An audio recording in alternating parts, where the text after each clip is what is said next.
Tottenville, unfortunately, the scene of two people that were killed. The house collapsed on them, and then the house just swept away. There's an area with two houses. There's no remnants of the house. You just have literally like open lots with debris. You would never even known there was a house there unless someone told you. So massive devastation. I think 6 or 7 confirmed dead so far. So it's been a very deadly and devastating Sandy, I'll tell you that. To your knowledge, Congressman, are there any active rescue operations going on right now, people trapped that you know of? Last I heard, Midland Beach, as of about an hour ago, they were still doing rescues in Midland Beach. There was still water in Midland. Yeah. They had helicopters out there rescuing people. I think people are still coming into the shelters from the Midland Beach area. And, you know, what I'm hearing is a lot of people did not evacuate. The storm didn't seem so bad. And then when it hit so quickly. Water came in minutes, just massive amounts. Combine that with the wind. Unfortunately, a horrific story. A woman had 2 little infants, tried to get her 2 kids out. She put them in the car. She started driving. She hit, area where it was flooded.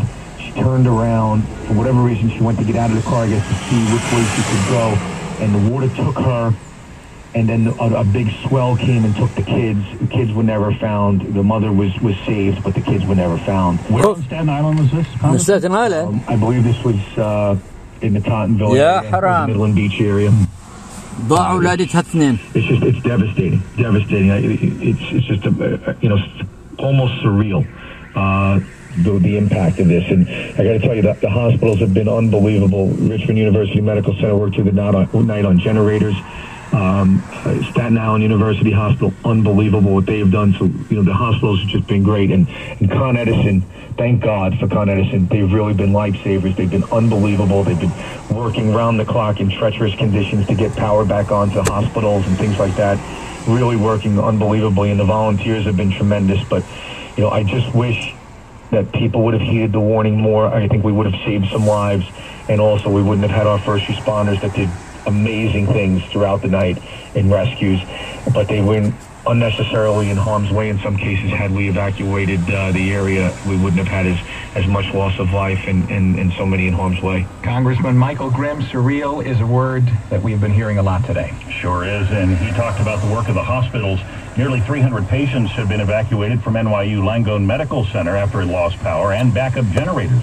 Last night, Marla Diamond has been following the story. Patients, some in critical condition, were moved from as high as the hospital's 17th floor, says NYU Langone spokeswoman Allison Clare. The elevators were down, so we had people come in who were specialists in getting like a slide down the stairs. Over 300 were taken to hospitals on higher ground, aided by EMTs that came from as far away as Florida and Texas.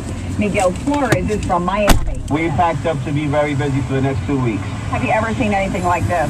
I was here for 9/11, so unfortunately that was different, but this Mother Nature has done some work here. On Manhattan's East Side, Marla Diamond, WCBS 880 News. WCBS News Time, 4:55, as we check business news now with Ray Hoffman, Wall Street Journal. And the news is good from the New York Stock Exchange. The building and the trading systems are fully operational. So, despite the flooding and the subways and the power outages, the exchange will be open tomorrow, 9:30 in the morning. And the markets react too, like the story that broke about an hour ago that Disney is buying George Lucas's company Lucasfilm for $4 billion. It gets the Star Wars franchise, and Disney is announcing a Star Wars Episode 7 for 2015. But of course, the market will be trading more on the economic damage and the dislocations. Assuming this week's storm is bigger than Hurricane Irene, you're talking about an economic loss of somewhere between $30 and $50 billion. Wow. 15 states. That could lower the national GDP by من 30 إلى 50 مليار دولار خسارة أمريكا. That's a sizable drag going into the last 3 months of the year. في عدة ولايات. 7:55, Ray Hoffman of the Wall Street Journal on WCBS News Radio at 80. WCBS News Time, 4:57. We'll check traffic and weather together.